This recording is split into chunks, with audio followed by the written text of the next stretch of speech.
The night was darker than usual, not a single star in the sky, and the wind howled through the trees like a warning from nature itself. In a small village nestled near the edge of a forest, two infants slept peacefully in their wooden cradle. Their mother, Sarah, had just stepped outside to fetch water when a chilling growl pierced the silence.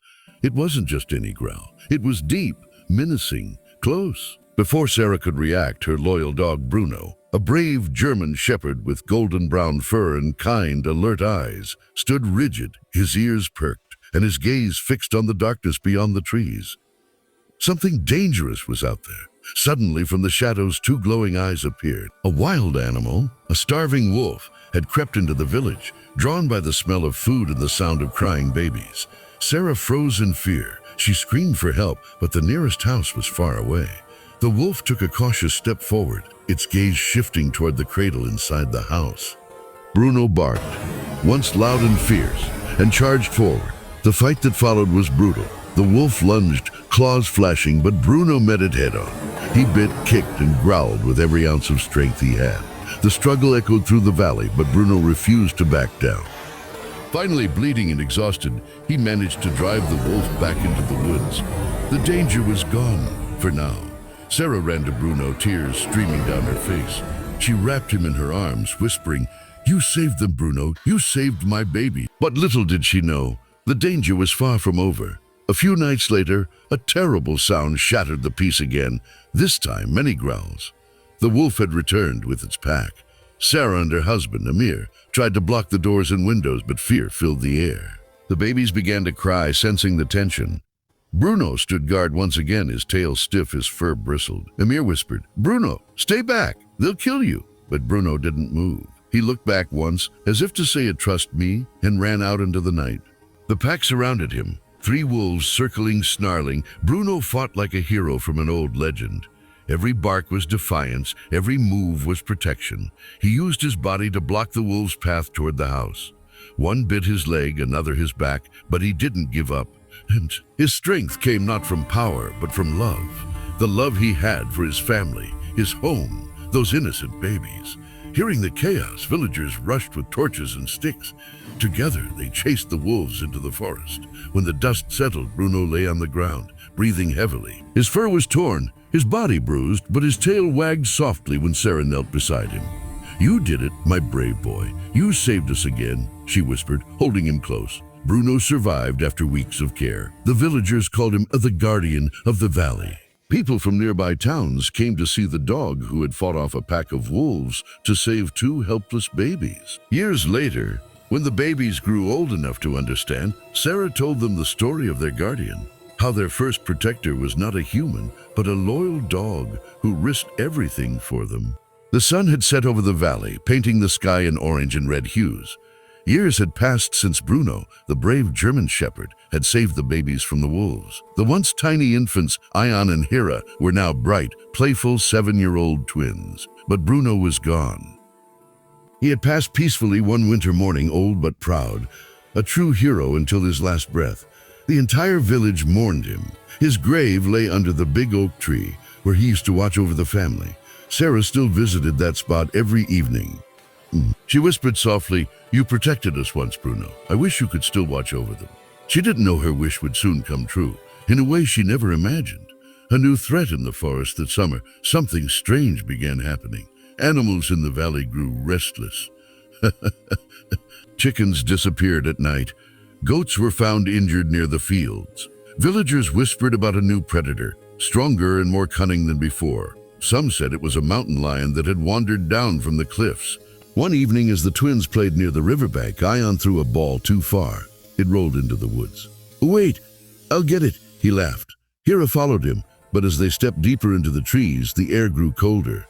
Leaves rustled. A low growl echoed. Ion froze. "Hira, did you hear that?" Before they could turn back, a shadow moved between the trees. The return of the guardian at the same time, Sarah realized the children were missing. Panic struck.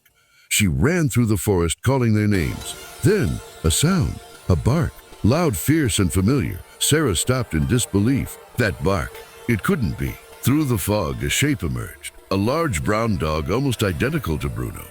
But this one was younger, stronger. a villager's stray dog that had always wandered near Bruno's old resting place.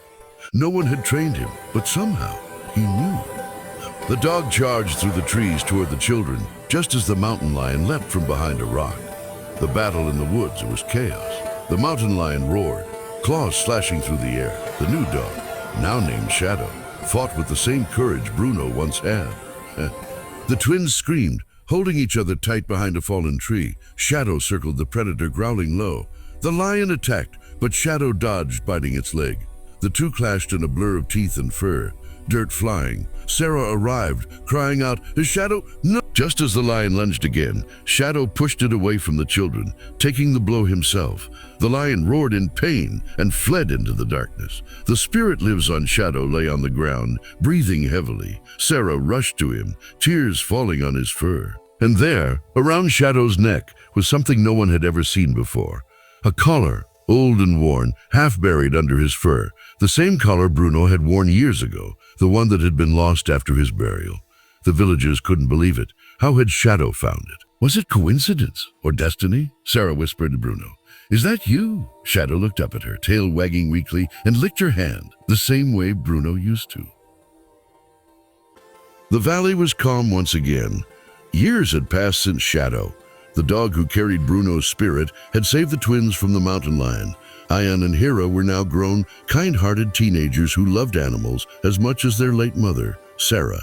Shadow, now old and gentle, spent most of his time lying under the oak tree beside Bruno's grave, watching the valley with wise, patient eyes. But something unusual had begun to happen in the village again, something that would reveal the final secret of the guardian dog.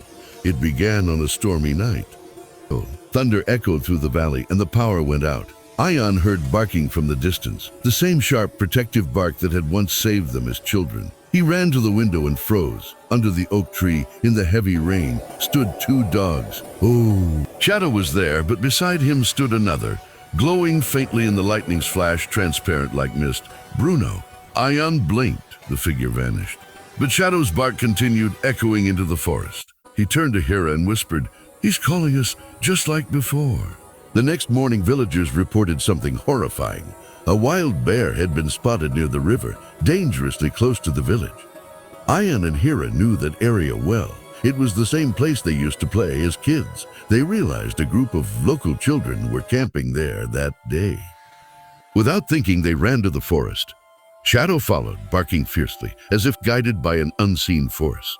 When they reached the riverbank, they heard screams. The bear was close. The children were trapped near the rocks. Ayan picked up a stick, shouting, "Over here! Run this way!" But before the bear could attack, Shadow leapt forward, his old legs moving faster than they should have been able to. He stood between the bear and the children, growling with all his might. For a moment, Ayan saw something incredible, a bright, golden shape forming beside Shadow. It was Bruno. The two stood side by side, one from this world, one from beyond, protecting the innocent one last time. The bear backed away, frightened by the light, and disappeared into the forest. The children were safe, but Shadow collapsed on the ground, breathing slowly. Hira fell to her knees beside him, tears falling. Please don't leave us." "Not again." But Shadow looked peaceful. He raised his head slightly, eyes reflecting the setting sun, and for a brief moment, Bruno's spirit shimmered behind him, smiling. Then as the wind passed through the trees, both figures faded into the golden light. When the storm cleared, Ayan and Hira found something under the oak tree, a small wooden box buried beside Bruno's grave. Inside was a note, written years ago by their mother, Sarah. It read, "If you ever doubt that love lasts forever, look beneath this tree. True guardians never die. They live in the hearts they protected." The twins built a small stone monument there with two names engraved.